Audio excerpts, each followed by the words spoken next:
guys. This is a film Darkly, and I'm your host, Anthony Pacino.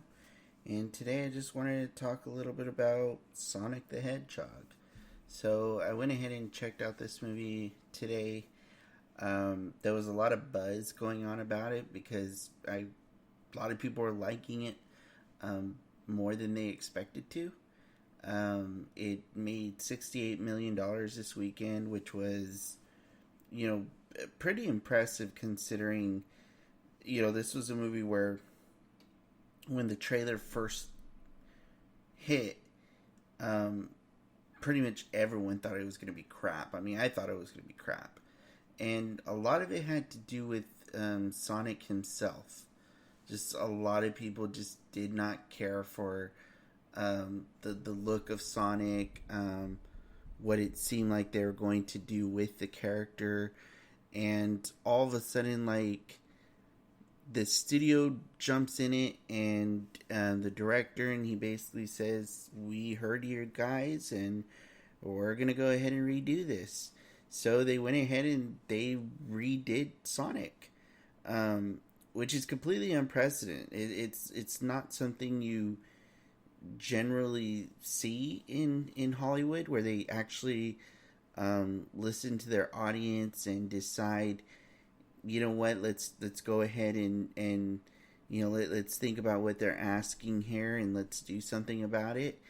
I thought that was big of them to do, and it really set something for all Hollywood filmmakers, where they have to think about, like, well, Sonic did this and look at the money it made. Like, there's a strong possibility or strong correlation to be made between this film having a pretty successful weekend. It didn't blow anything out of the water, but I mean, considering the amount of money that they spent on the film and what the movie's going to make internationally and what it made this weekend, it's pretty much going to make back its money relatively easy, and it's going to be ultimately successful. Similarly to, it essentially did what Birds of Prey should have done, but Birds of Prey wasn't able to do that, which I think part of that had to do with the exclusivity of, like, making a film, vocal, like completely focused on women. It's one of the downfalls of that film. Which I didn't think about certain things. There were some things people were pointing out, like how they dressed Harley Quinn and stuff, and I guess, like, she wasn't as sexy as she was. I don't know, to me, she was, like, the same, still showing off a lot of skin and stuff. I guess it's like, I don't know. To me, it seemed like people were nitpicking, but whatever. Even if that was the case, it doesn't matter. The movie didn't do as well as it could have had they decided to just simply make a good Harley Quinn film, as opposed to trying to make something that spoke a political message.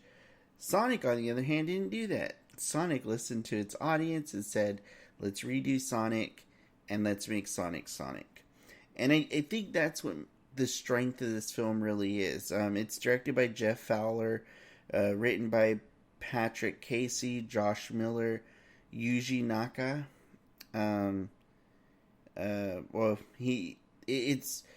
It's written by Patrick Casey and Josh Miller. Then it goes over, like, the people who created the characters: Yuji Naka, Naoto Oshima, and Hirokazu Yasuhara. Obviously Japanese, who created this. I thought it was really cool to see the Sega sort of production thing at the beginning. It's a Sega film, and to hear Sonic, like the classic Emerald, I think it's Emerald Hills, or is it Emerald Hills or Green Hills? I think it's Emerald Hills song, the classic Sonic song that you're used to hearing in that first stage. Basically, the film sort of follows Sonic, and at the same time is following James Marsden's character, Tom Wachowski, and his wife, Maddie Wachowski, played by Tika Sumter. Never even heard of her. There was other characters in the movie, but like everyone had such small roles, it really didn't matter. In the end, it was just James Marsden and Sonic, who was voiced by Ben Schwartz, which I have to look this guy up because he looks familiar to me. But oh, it was the guy who played John Ralphio in Parks and Rec. He was someone in House of Lies. He voices someone in Bob's Burgers. So he does a lot of voices. I didn't realize he did so many voices. So anyway, so I do know this guy. He's hilarious as Jean Ralphio. He used to have like a real small role. He'd just pop up once in a while in the film or in the show. Anyways, and then you have Jim Carrey as Dr. Ivo Robotnik, which was really cool to have him in it. You know, he's funny as always. It kind of felt like classic Jim Carrey, almost like a role he would have done in his early career, not now. So it's kind of cool to see him go back to his roots, you know, and kind of play something that was, you know, more of what he would have played back in the Ace Ventura days. So I thought that was kind of interesting. All around, you know, this movie knows what it is. It's a goofy video game film. You know, it's how do you make a movie out of Sonic without just making a Pixar animated type film, without just making 3D animation. You know, how else do you do it? And I think the decision always was from the start, like, we don't want to do a 3D animated film. You know, there's some people who kind of like, you know, who cares? You know, just make a 3D. You know, I don't know why, like there's some people who have a stigma with 3D animation or animation in general, and then there's some people who don't. I kind of have a stigma where I'm like, if you cannot do an animation, I'm happier that way than doing an animation. While in some cases, like, it's kind of like Spider-Man Into the Spider-Verse. I get why people liked it. I thought it was fun, but ultimately, like, I thought it was a useless film. It just, to me, it didn't have any worth. Like, it was like, why does this exist? Yeah, it's good, but why does it exist? I don't need it. That's how I felt. Like, I just didn't feel like I needed the movie. Like, it just was there. You know, of course, there's progressives who will say you need it for the representation, but you know, who cares about stuff? You know, that stuff I don't care. It's, you know, to me that's just political fad type stuff that's eventually going to go away when they realize that minorities and women have been involved in everything forever. But anyways, or for a long time now. But anyways, I just thought it was hilarious though. Like, what do we need that movie for? We didn't need that animated Spider-Man movie. So, you know, we already had the live action, and I just didn't see the point. It was kind of like, here's an opportunity to make, you know, a diverse Spider-Man. So, what are we gonna do? Are we gonna put him in the movie, or are we just gonna make, you know, no, he's got a star. So then it's like, well, let's just make an animated cartoon. And you could tell that's sort of what they went for. And it did make money, and there probably will be a sequel. But in the end, like I said, I liked it. There were things to like about it. I haven't watched it since I saw it in the theater, which means it didn't grab me so much that, like, I felt the need to watch it again. But yeah, it's just, to me, it's like you have live action. So with Sonic, you know, if someone would have asked me 3D animated film or this, I would have said this. Even though I would have been sure this probably wouldn't work as well, because you couldn't do it the same way. You know, with 3D animated, you could essentially just make the video game, but make it into a movie, and people could suspend suspend their imagination even more so than they would with a live action film.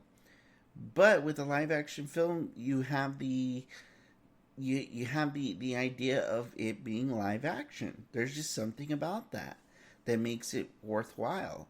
Because you can ask that about any video game movie. Why make it real? Why not just make it CGI? You know, why not make a CGI Mortal Kombat movie? Why are we worried about making a live action one. Just make a really good CGI one, a really really good CGI film. You know, kind of like back when Final Fantasy Spirits Within came out, and it like looks so realistic, or Beowulf, where they try to make it look so realistic. You know, like do something like that, but do a Mortal Kombat film. That way you could at least do it right. But it's like, no, we still want to try and get live action, and I get that, and I want that. So when you think about that, you have to ask the question, like, where do you go? Where do you go with something like that? Like, where do you go with a film like that? That's really difficult, really really difficult. Um, so I think that's why this film was never going to be the most successful thing, because you really can't make a live action film out of this. You can't do a live action CGI film or something where it's all taking place in the video game world. You know, you want to bring it into Earth, and you want to do things like that in order, especially to save on budget, because Sonic becomes the only thing that's CGI, which is essentially what this film is. And I thought that this movie managed to create a very good story to keep it on Earth, to keep it filmed, to keep it there. I thought they actually did a very good job with the story. I actually thought, just the way they inputted stuff, how Robotnik becomes known as Eggman, it really made a lot of sense. It didn't make sense so much as, like, you could see, when it came into play, it was a nice little thing. And there was a lot of stuff like that where it was like nods to the video game in so many ways, and what they really tried to do. And they were clever. They were clever about how they wrote this, but they never lost grasp on the fact that this is a cartoon. I mean, it's going to be a kids film. It's based on a talking hedgehog, and they never lost grasp on the fact that it's a really hard to make video game. And so because of that, there are quirky jokes. There are jokes that are like cringy for adults, but hilarious to kids. There are like antics and whatnot that aren't very original. But it's like what I like is when directors are very self-aware of what they're making. And that's what this was. This was someone being self-aware of what they were making. They were like, this is what I'm making. So do I care if that's cheesy? No. Do I care if that makes sense? Not necessarily. There were still guidelines. There were still thresholds put in place. But it's the movie, it never lost sight of what it was. And I think that's what makes it a good movie. I think that's what makes people enjoy it. Is the fact that this movie never really loses sight of what it is. It's the thing that makes it strong. So in that sense, like, I have to say that, I really, and in the end I did enjoy it. I enjoyed Sonic the Hedgehog. I don't know if it's a movie I necessarily would watch again. I don't know. Right now, I mean, right now the way I think it in my head, probably not. Because there was nothing in it that made me like, oh, I got to see that again. There was nothing there that, like, I don't know, that really stuck out to me in that way. And really, films haven't done that with me for me in a while. There's not been a lot of movies I've watched where I thought I got to see that again, right away. I don't know if maybe it's a lack of originality. I mean, really, the last movie to do that to me was Midsommar. I saw it 3 times in theaters, and I just watched it the other day. Oddly enough, that's one of the only movies to do that to me, where I really felt the need to go back to it.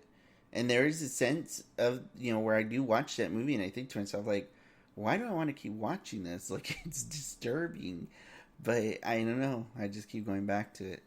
So, I think part of it, though, is there's a lot to learn from it. And being a filmmaker myself now, or trying to be a filmmaker, am so much more into stuff right now that I'm learning from rather than stuff that I'm not learning from. And I'm starting to realize that more and more and more as time goes on. But anyhow, I would say if you liked Sonic the video game, go see Sonic the Hedgehog. If you just want to see something fun, but you don't want to take it too serious, go see Sonic the Hedgehog. If you're a cinephile and you gotta see a good movie, don't see Sonic the Hedgehog. Um, if you're afraid it's probably not gonna measure up to your video game wants or desires because Sonic is your absolute favorite character, you might want to wait on Sonic the Hedgehog. You might not want to see it in theaters. You might want to wait a little bit. And I know someone where his favorite video game character was Sonic the Hedgehog, or is Sonic the Hedgehog. And for him, I'm sure he was there opening day, and I'm sure he was a bit disappointed. But I'm also sure he liked some things. He probably liked quite a bit, but there was probably a bit of it's a little disappointing. You know, it's kind of like people who are real big fans of the Witcher video game. Then they watch, the TV series or the Netflix series, and it's like, it probably didn't measure up.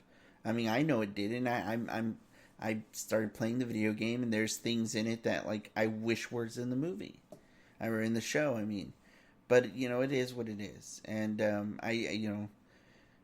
it's the same thing. With Sonic, it's like they do what they can, and some of it works.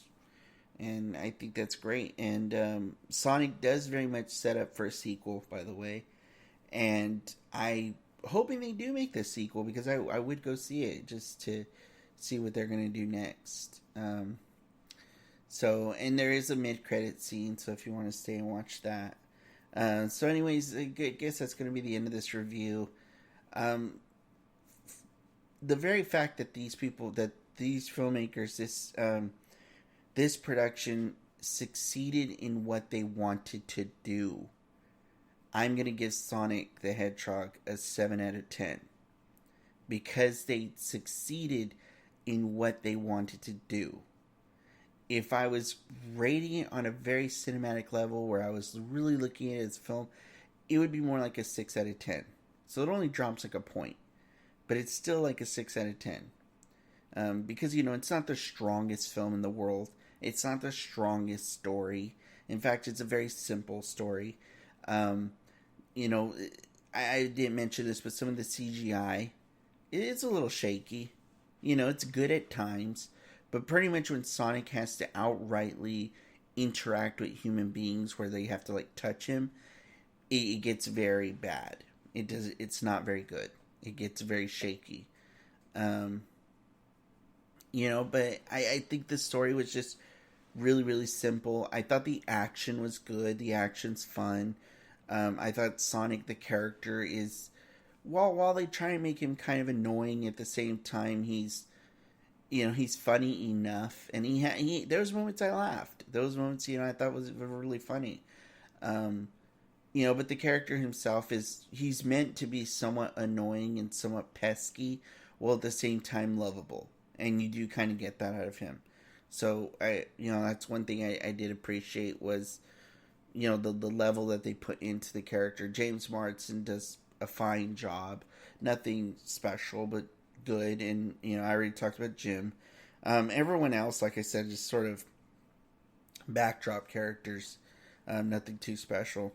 But yeah, so I'll go ahead and give it a 7 out of 10 just because they accomplished what they were looking for. And I'm not going to basically I'm not going to criticize it so hard from a cinematic level because I don't think that that's ever what it was trying to do. It's not trying to please the cinephile. It's just trying to get good audiences to go and watch it, and it's trying to be made for kids, and it's trying to still tell a good story and keep intact everything that is Sonic. And it does that. As far as I'm concerned, it accomplishes that. And has me looking forward to a sequel. So, there you go. Alright, guys. Thanks for listening. Don't forget to like, share, subscribe, whatever it is you have to do from wherever you're listening. And leave reviews if you're on iTunes, because that helps out. So thanks, and I will talk to you next time. Bye.